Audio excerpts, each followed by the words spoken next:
Shalom Bapak Ibu, Saudara-saudari yang terkasih dalam Kristus. Jumpa kembali bersama Vinci Channel. Bacaan pada pagi hari ini diambil dari Injil Lukas 4 ayat 16 sampai dengan 30. Dalam Injil ini menceritakan bagaimana Yesus kembali ke Nazaret, tempat dia dibesarkan, dan bagaimana dia ditolak di sana. Ketika itu, Yesus membaca dari kitab Yesaya 61 ayat 1 sampai dengan 2, dan menjelaskan bahwa dirinya sebagai yang diurapi untuk memberitakan kabar baik kepada orang miskin, menyembuhkan yang patah hati, dan membebaskan yang tertawan. Ini menunjukkan pentingnya mengenali dan memahami panggilan hidup yang diberikan Allah kepada kita.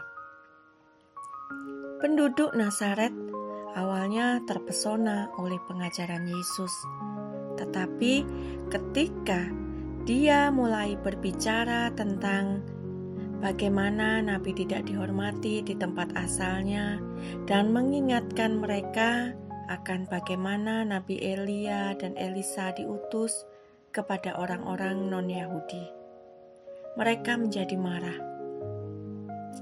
Ini menunjukkan bahwa kebenaran dapat menyebabkan reaksi yang keras, terutama ketika itu menentang kepercayaan atau kebiasaan yang sudah ada.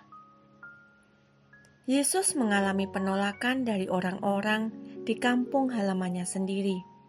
Ini adalah pelajaran bahwa kadang-kadang orang-orang terdekat kita mungkin tidak memahami atau menerima kita, terutama ketika kita menjalankan panggilan yang telah Allah berikan kepada kita.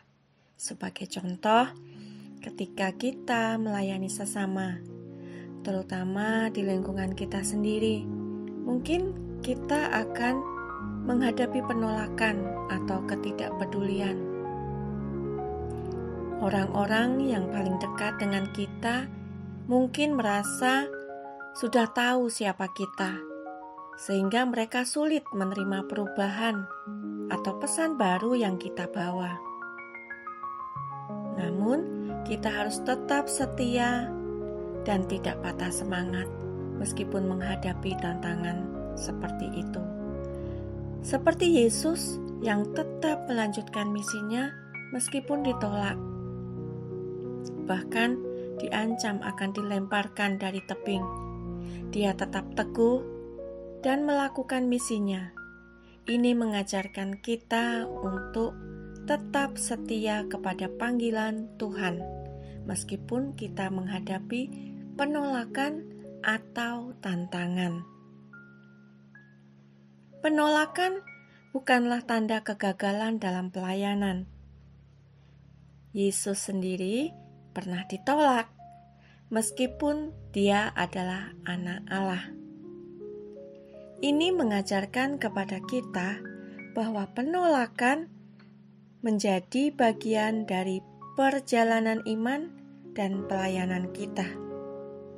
Kita harus belajar untuk menerima penolakan sebagai bagian dari proses yang memperkuat karakter kita dan memperdalam ketergantungan kita kepada Allah. Melalui penolakan ini, kita ada dua kesempatan. Yang pertama ialah kesempatan untuk belajar lebih rendah hati. Penolakan bisa menjadi kesempatan bagi kita untuk belajar kerendahan hati.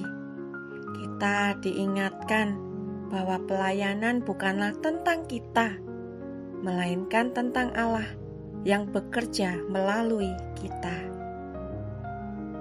Ketika kita ditolak, kita dipanggil untuk tetap rendah hati dan bersandar pada kekuatan Tuhan, bukan pada kemampuan atau reputasi kita sendiri.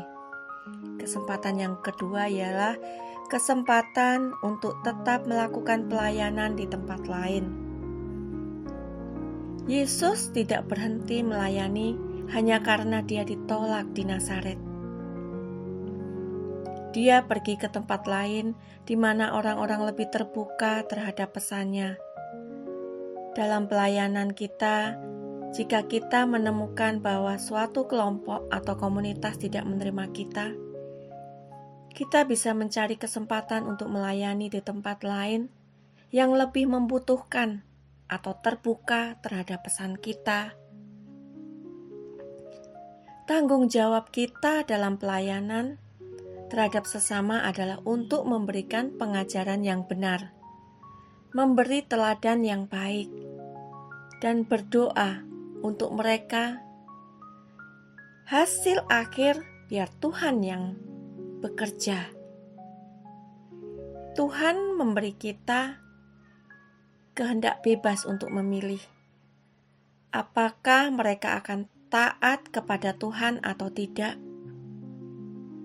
Kita tidak bisa memaksa seseorang untuk berubah atau bertobat, karena itu adalah pekerjaan Roh Kudus yang bekerja pada setiap kita. Yang bisa kita lakukan adalah membimbing dan menunjukkan jalan yang benar. Yehezkiel 33 ayat 7 sampai dengan 9 dikatakan, "Hai anak manusia, Aku menetapkan engkau menjadi penjaga bagi kaum Israel. Bila engkau mendengar suatu firman daripadaku, peringatkanlah mereka demi namaku. Kalau aku berfirman kepada orang fasik, engkau pasti mati, dan engkau tidak memperingatkan dia. Orang fasik itu akan mati dalam kesalahannya. Tetapi aku akan menuntut pertanggungjawaban atas nyawanya kepadamu. Tetapi jikalau engkau memperingatkan orang fasik itu supaya ia bertobat dari hidupnya, tetapi ia tidak mau bertobat, ia akan mati dalam kesalahannya, tetapi engkau akan menyelamatkan nyawamu." Itu yang dikatakan di dalam Yehezkiel. Meskipun Yesus memberikan kasih dan pengajaran yang sempurna kepada semua muridnya, tidak semua orang merespon dengan taat.